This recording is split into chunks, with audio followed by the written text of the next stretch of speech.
So hey guys, welcome back another session of the Spring Boot tutorial series.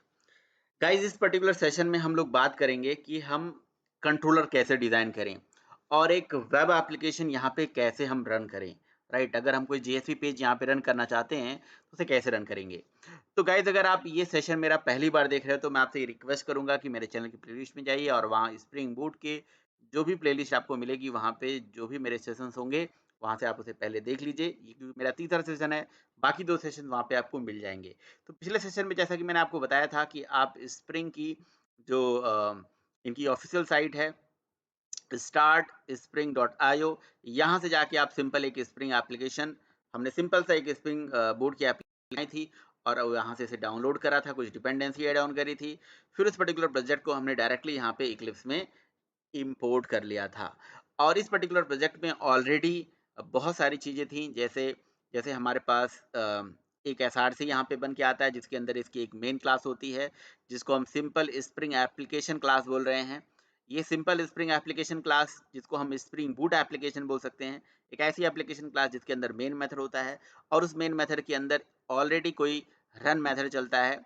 एक kind of thread समझ लो आप, spring application का एक run method, जिसके अंदर से इस रन मेथड के चलते ही हमारी एप्लीकेशन अपने आप इनिशियलाइज होती है और एप्लीकेशन के अंदर से जो भी चीज़ें होती हैं वो बाय डिफ़ॉल्ट, जैसे फॉर एग्ज़ाम्पल हमारे पास फ़िलहाल तो कोई कंट्रोलर नहीं था, लेकिन इंटरनल इसके अंदर की जो भी लाइब्रेरीज़ होती हैं वो सारी इनिशियलाइज हो जाती हैं और हमारी एप्लीकेशन सक्सेसफुली एक अपाचे टॉमकैट के जो मैंने पोर्ट दिया था, चूँकि मैंने पोर्ट यहाँ पे चेंज कर दिया था 8082, उस पे ये सक्सेसफुली चल गया था।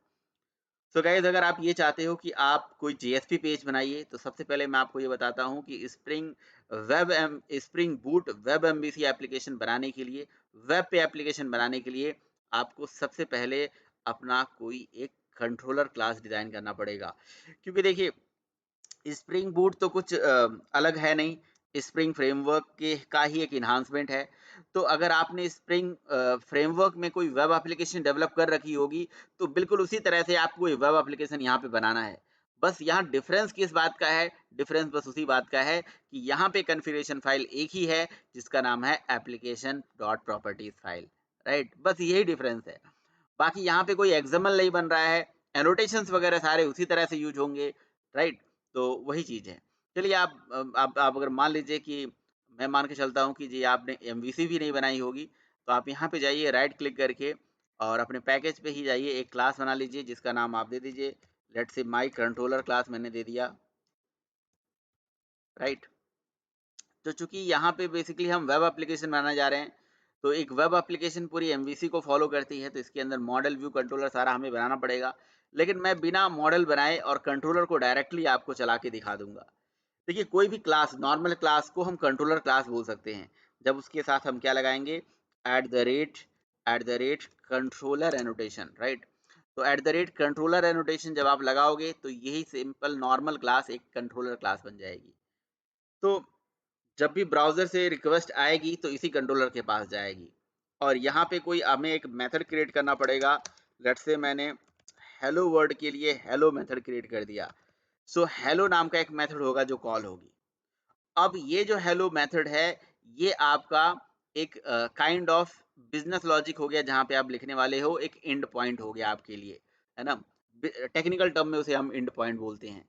तो ये एक एंड पॉइंट है, एक आपके लिए कह सकते हो कि ऐसा मेथड है जहाँ पे प्योर बिजनेस लॉजिक लिखने जा रहे हैं हम। तो अगर प्योर बिजनेस लॉजिक लिखने जा रहे हैं तो इस मेथड को हमें एक एनोटेशन के साथ रिप्रेजेंट करना पड़ता है और उस एनोटेशन का नाम होता है eight the rate request mapping. So eight the rate request mapping annotation जो होता है, ये हमें ये इस चीज़ को बताने के लिए यूज़ करा जाता है कि ये जो एप्लीकेशन है, ये जो पर्टिकुलर मेथड है, ये आपकी वो मेथड है जहाँ पे हम अपना प्योर बिजनेस लॉजिक लिख रहे हैं और जिससे हम कुछ काम करवाएंगे। और इसके ब्रैकेट में आप यहाँ पे करके यहाँ स्लैश लिख दीजिए। आप रिक्वेस्ट मैपिंग में जो रिक्वेस्ट देना चाहते हैं यहाँ पे लिख सकते हैं। स्लैश मैंने दे दिया। स्लैश का मतलब ये हो गया कि आप इस पर्टिकुलर मेथड को डायरेक्टली चला पाएंगे, आपको कुछ भी करने की ज़रूरत नहीं। कोई नाम अगर आप चाहे तो यहाँ पे ABCD XYZ दे सकते हैं, मैंने कुछ भी नाम नहीं दिया। और जब भी कोई मेथड इस तरह का बनाते हैं तो उसके साथ हम रिटर्न टाइप लगा देते हैं। अब जाहिर सी बात है, अगर रिटर्न टाइप लगा दिया तो रिटर्न स्टेटमेंट लगाना पड़ेगा। सो हमने यहाँ मेथड में रिटर्न क्या करा दिया, रिटर्न हमने यहाँ से कोई एक JSP क्रिएट कर देते हैं, लेट से हम hello.jsp क्रिएट कर देते हैं। अब hello.jsp ऐसा कोई जरूरी नहीं है, आप index.jsp भी लिख सकते हो, ये आपकी इच्छा है, index.jsp। अब आपको एक JSP फाइल यहाँ से डायरेक्टली रिटर्न करा सकते हैं। वैसे इन जनरल तो ऐसा नहीं करा जाता है, बट डेमो पर्पज के लिए मैं आपको इसे करके दिखाता हूँ, राइट।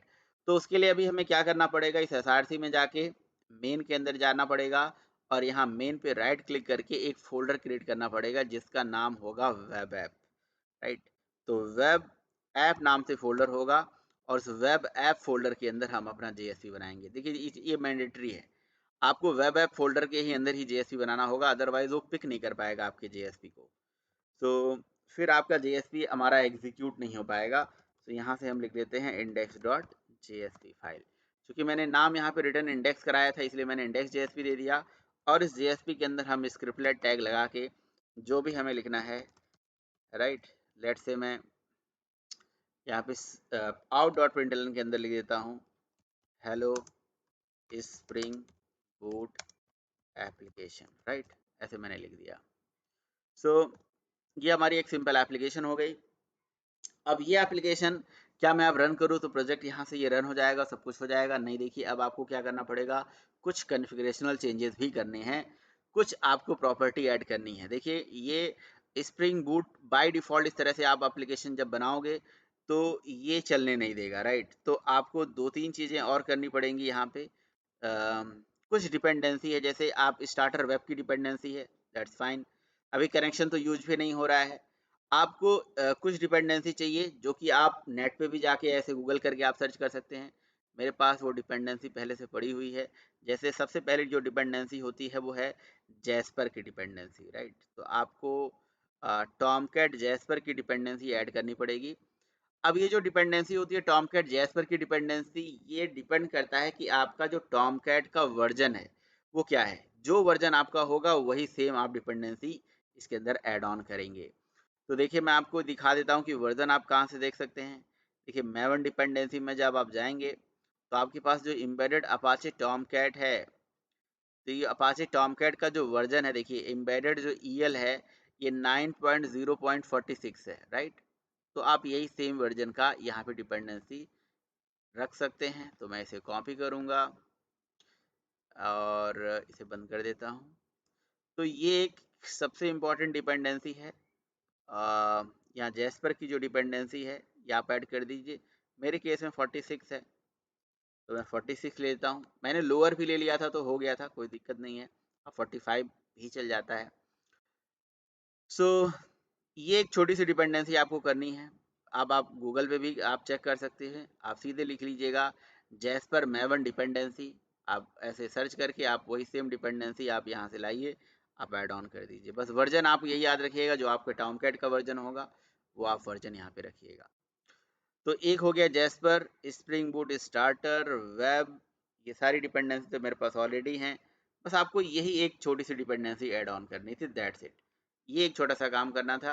अब इसे मैं बंद कर देता हूँ। तो जैस्पर की जो डिपेंडेंसी है ये बहुत इंपॉर्टेंट है, वेब एप्लीकेशन के केस में ये बहुत इंपॉर्टेंट है। कंट्रोलर हमारा रेडी है और मैंने इसके लिए अभी मॉडल को रेडी नहीं करा, सीधे कंट्रोलर बनाया है और कंट्रोलर के अंदर हार्ड कोडेड कोई व्यू यानी कि कोई JSP यहाँ से रिटर्न करा दिया है। तो JSP यहाँ से रिटर्न हो जाएगी। तो यहाँ से देखिए एप्लीकेशन का फ्लो क्या होगा। तो एप्लीकेशन का फ्लो हम देखते हैं, पहले हम एप्लीकेशन को रन करके देख लेते हैं। ये एप्लीकेशन एज अ जावा हम यहाँ से रन करेंगे, रन एज जावा एप्लीकेशन। ठीक है, एप्लीकेशन जैसे अभी रन होगी,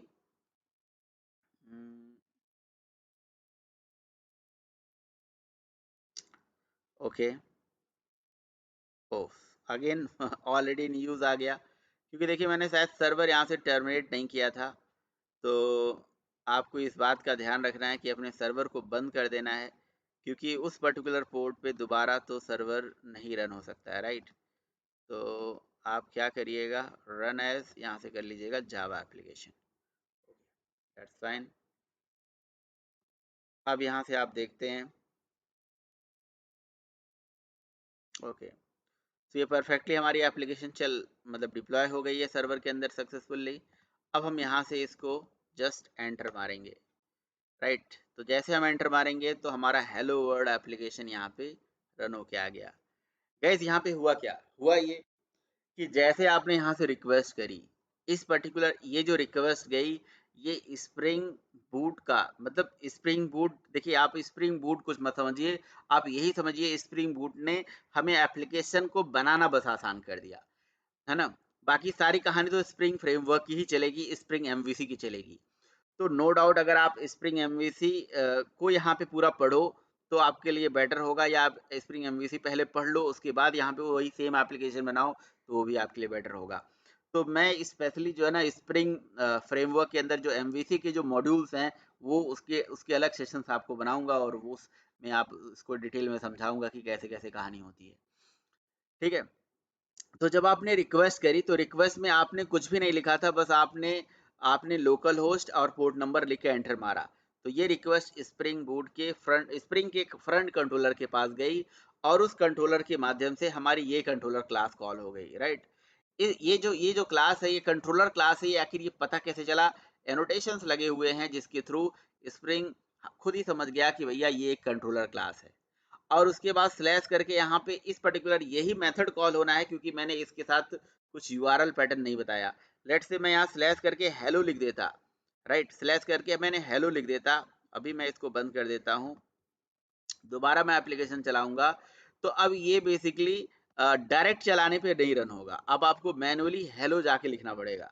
तो कोई भी मेथड बनाइए, कोई एंड पॉइंट बनाइए, कोई रिसोर्स बनाइए, इसको आप तीनों चीज बोल सकते हैं, एंड पॉइंट बोल सकते हैं, रिसोर्स बोल सकते हैं, मेथड बोल सकते हैं। ठीक है, तो उस पर्टिकुलर मेथड के साथ @रिक्वेस्ट मैपिंग एनोटेशन लगता है। तो रिक्वेस्ट मैपिंग जो एनोटेशन होता है वो आपके किसी रिसोर्स के लिए है, किसी एंड पॉइंट के लिए है। उसके साथ उसका एंड पॉइंट यूआरएल अगर आप स्लैश करके देना चाहते हैं तो स्पेसिफाई कर सकते हैं। इवन कंट्रोलर के साथ भी अपना यूआरएल दे सकते हैं। देखिए सेम एप्लीकेशन है, अभी मैं यहाँ से इसे रन करूंगा तो देखिए यहाँ पे एरर आ गया, लेकिन जैसे मैं स्लैश करके यहाँ पे हेलो लिखूंगा और एंटर मारूंगा तो वही सेम एप्लीकेशन यहाँ पे रन होके आ गई, क्योंकि इस बार मैंने इस एप्लीकेशन के साथ एक यूआरएल लगा दिया, that is and point URL. अब ये पर्टिकुलर रिसोर्स इस यूआरएल से आइडेंटिफाई होगा। जैसे मैंने यहाँ से जेएसपी रिटर्न कराया, मैं इसी चीज को दोबारा कॉपी करके अगर यहाँ पेस्ट कर दूं तो मेरे दो मेथड क्रिएट हो जाएंगे। लेट से मैं इस मेथड का नाम हाई रख देता हूँ और वहां से मैं कुछ दूसरा JSP page index JSP 1 return करा सकता हूँ, जिसका जिसका एंड पॉइंट यूआरएल मैं हाई रख सकता हूँ, राइट? और लेट से मैं इसका हाई डॉट जेएसपी ही क्रिएट कर देता हूँ। ठीक है, तो मुझे यहाँ पे अब क्या करना पड़ेगा, इस तरह से हम बहुत सारे मतलब कह सकते हो रिसोर्सेज, बहुत सारे मेथड्स बना सकते हैं और मेथड्स को सॉरी जेएसपीस को हमें यहाँ पे रखना पड़ेगा। रखने के बाद जेएसपी को कॉपी कर लेते हैं, तो वेब ऐप में दोबारा पेस्ट करेंगे और इसका नाम हाई जेएसपी लिख देते हैं। और उसके बाद देखिए हमने यहाँ पे हेलो की जगह पे मैं यहाँ लिख देता हूँ हाई स्प्रिंग बूट एप्लीकेशन। तो देखिए अभी मुझे कुछ भी नहीं करना है, एप्लीकेशन में कंट्रोलर में चेंजेस करने के बाद मुझे अभी कुछ नहीं करना है, हमने जस्ट सेव कर दिया। और हम ब्राउज़र पे जाएंगे, यहाँ पे देखिए हेलो की जब रिक्वेस्ट यहाँ से करेंगे तो ये हेलो को चलाएगा, और जब यहाँ से हम हाई की रिक्वेस्ट भेजेंगे तो हाई का हमारा दूसरा रिसोर्स बेसिकली कॉल करने के लिए I think we have to deploy the application again, right? तो हमें एप्लीकेशन को अगेन डिप्लॉय करना पड़ेगा hi dot JSP. Okay, that's fine, मेरे ख्याल से सही है, बाकी सारी चीज़ें सही हैं। और यहाँ से बस हम इसे एंटर मार देते हैं तो आप देख सकते हैं कि ये हमारा हाई स्प्रिंग बूट एप्लीकेशन चल गया। और यहाँ से हमने क्या करना है जी, अगर हेलो लिख देते हैं तो हमारा हेलो वाला सेम मतलब बिजनेस लॉजिक वहाँ से कॉल हो गया। तो यहाँ पे एंड पॉइंट यूआरएल का ही डिफरेंस है, जो आप यूआरएल यहाँ पे लगा दोगे उस पर्टिकुलर यूआरएल से रिक्वेस्ट जाएगी और वो पर्टिकुलर व्यू यहाँ से जनरेट हो जाएगा, जो भी यहाँ पे व्यू बना होगा, राइट? तो देखिए ये तो स्टैंडर्ड तरीका नहीं हुआ। आप क्या चाहते हो, आप चाहते हो कि कोई आपके पास एक पेज हो, एचटीएमएल पेज हो, जिस एचटीएमएल पेज से डेटा गेट करो और गेट करने के बाद उस डेटा को डेटाबेस में स्टोर करो, और डेटाबेस में डेटा डायरेक्टली स्टोर ना करो, कोई बीम क्लास हो जिसको हम मॉडल बोलते हैं, उस मॉडल में आप उसे संभाल के रखो, राइट? और फिर उसका यूज करो। तो वो सारा चीज मैं आपको अगले सेशन में बताऊंगा। गाइस अगर आप वीडियो अच्छा लगा हो तो जरूर लाइक करिएगा और कमेंट करके बताइए कि आपको कैसा वीडियो लगा। और चैनल को सब्सक्राइब कर दीजिए। ज़्यादा से ज़्यादा इस पर्टिकुलर वीडियो को शेयर करिए। Thank you so much guys.